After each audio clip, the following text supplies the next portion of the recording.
गए, राम वंचितों के पास गए। बाली और सुग्रीव के बीच चयन करने का अवसर आया तो वंचित सुग्रीव को चुना, जबकि बाली तो रावण को पहले ही मार चुका था और रावण को मारना ही अंतिम उद्देश्य था। उन्हें तो बाली से सहायता लेनी चाहिए थी और बाली भी भक्त था, लेकिन बाली का वध किया और सुग्रीव का साथ दिया जो निर्वासित था। मरते हुए बाली ने पूछा भी था, मैं बैरी सुग्रीव पियारा, अवगुण कवन नाथ मोहि मारा।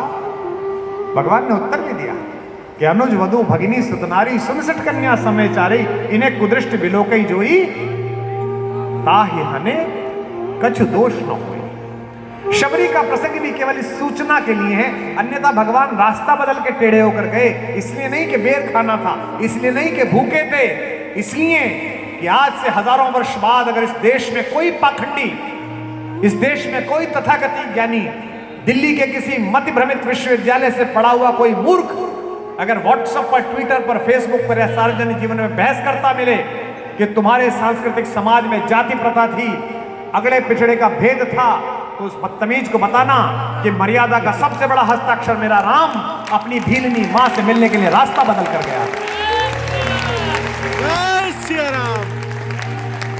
उस पाखंडी को बताना कि इस देश के चरित्र का निर्माण केवल राजा राम ने नहीं किया है, उसकी भीलनी मां ने भी किया है। उस कुतर्की को बताना कि रावण के वध के लिए तो एक श्लोक में कहते हैं वाल्मीकि रामायण कि मेरा छोटा भाई अगर अपने बाएं पैर पर तीर चढ़ाकर, धनुष चढ़ाकर तीर मार दे तो उससे मर जाएगा रावण। इसलिए आए थे ताकि रास्ता बदलकर इस भारत के आप्त धर्म का निर्माण करने। पात्रता नहीं थी कोई शबरी की। लोग पूछते हैं ना, अभी जिस लड़की ने पूछा था सवाल कि मेरे को श्लोक ठीक से पढ़ना नहीं आता है, तू तो बहुत अच्छी है, शबरी को तो श्लोक ही नहीं पता था। मतंग ऋषि से कहा उसने कि मेरे को तो भक्ति नहीं आती, मुझे राम कैसे मिलेंगे। मतंग ऋषि ने कहा तू यहीं रहना, अगली पंक्ति पर मेरी मां का सम्मान करना। मतंग ऋषि ने कहा दुनिया राम को ढूंढने जाती है, वो सिद्धा हो मेरी माई, तू इतनी बड़ी भक्त है कि राम तुझे ढूंढता हुआ यहां तक आए।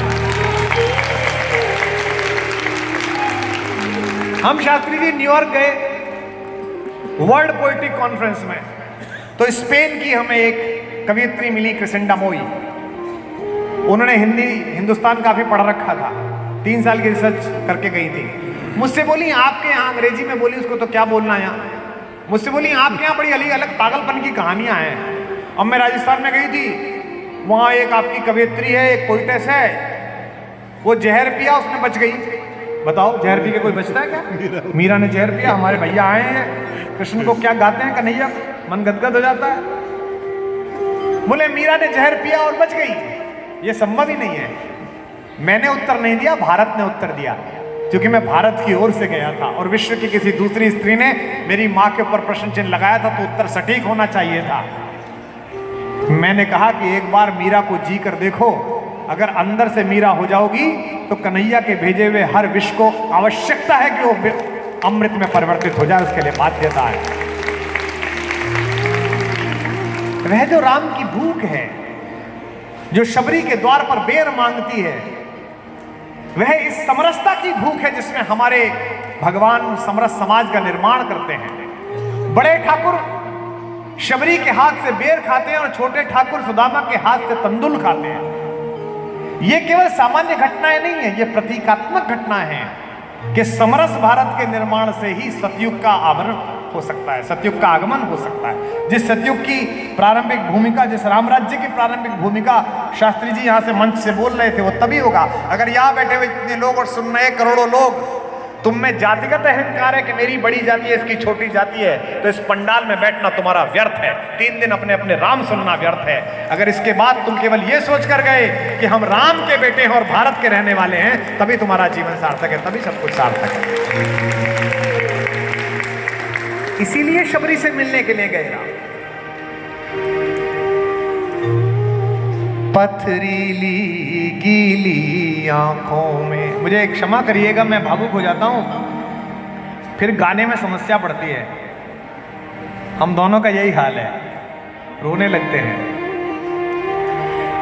पथरीली, कौशल्या के हाथ के कोर की याद करने वाला लाल अपनी दूसरी माँ के दरवाजे पर खाना मांगता है।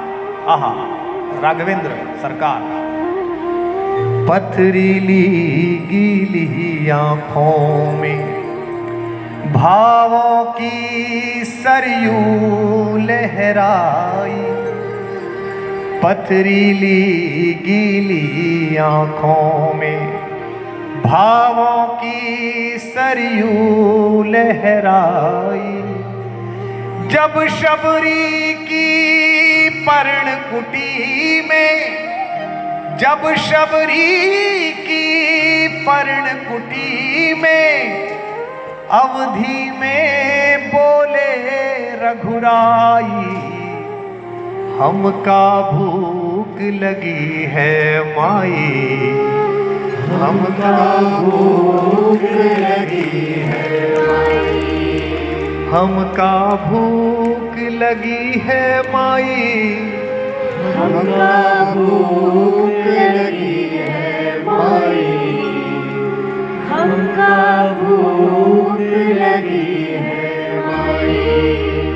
कोई अच्छे सोने के प्लेट नहीं है, एक पलाश का दोना है और उसमें रखे हुए अधखाए फल। छोटा सा पलाश का दोना, दोने में अधखाए फल हैं, खाने और खिलाने वाले दोनों के ही नयन सजल हैं। मेवे पकवानों ने बेरों, मेवे पकवानों ने बेरों के जैसी किस्मत कब पाई।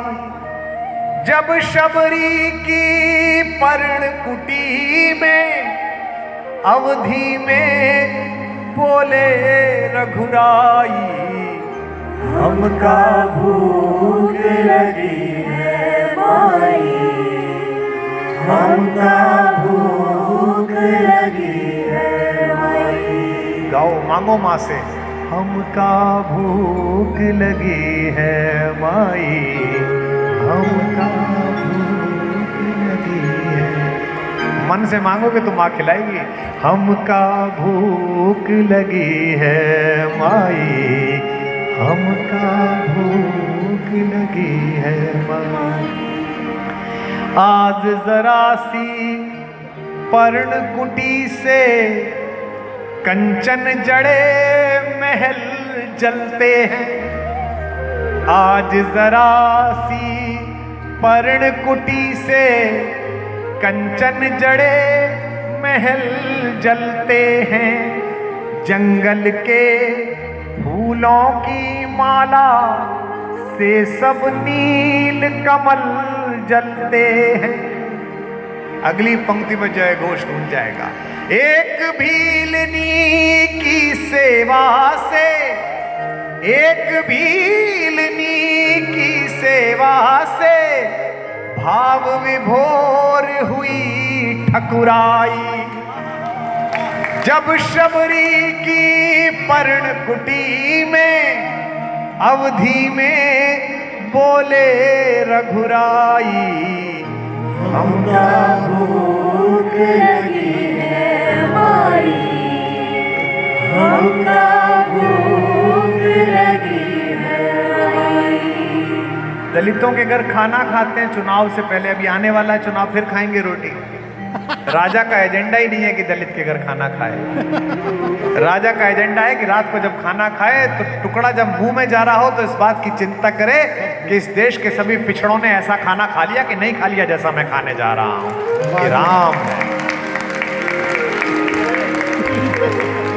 जितना बल हो भुजाओं में राम के नाम पर चढ़ाना। इन दो पंक्तियों में सत्य सनातन समानता का, ये सनातन, सत्य सनातन समानता का वैसा नाम नहीं हो पाया। सत्य सनातन समानता का वैसा नाम नहीं हो पाया। और राम के बाग धरा पर कोई राम नहीं होगा। सत्य सनातन